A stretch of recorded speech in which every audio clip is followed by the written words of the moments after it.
What is startup scouting? Well, for a long time, it was a really small and niche thing. Like Sequoia started their scout program and it was pretty successful, and other people copied them. And, it started out in the Silicon Valley corner of the world. But, as the world has opened up, to startups, they've learned about startups. I think startup scouting has gotten a lot more popular. But unfortunately, the infrastructure to support the interest hasn't been there.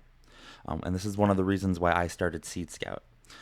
And my definition of scouting is anyone that has relationships with founders, that help them, that they build relationships, they befriend them, they mentor them, they advise them, they help they look at different markets, pretty much everything that a VC does outside of deal making.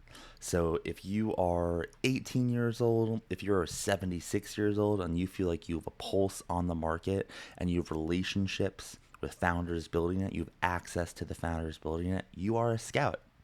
Now, what makes this different from a VC? Well, being a VC, it includes scouting, but it also includes a lot of different other activities. For example, you need to, manage a portfolio. You need to help your companies build businesses. Once you invest, you have to help them. You need to raise money from rich people, from LPs, right? You need to have those relationships.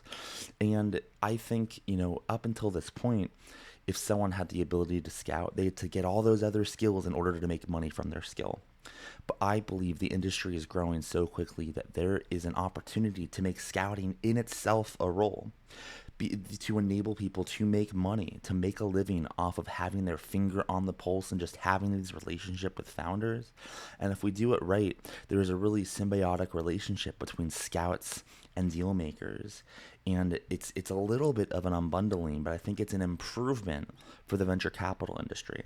So if you're someone, you don't have money to invest, you don't have the network, but you know what the future is and you know who's building it, you are a scout.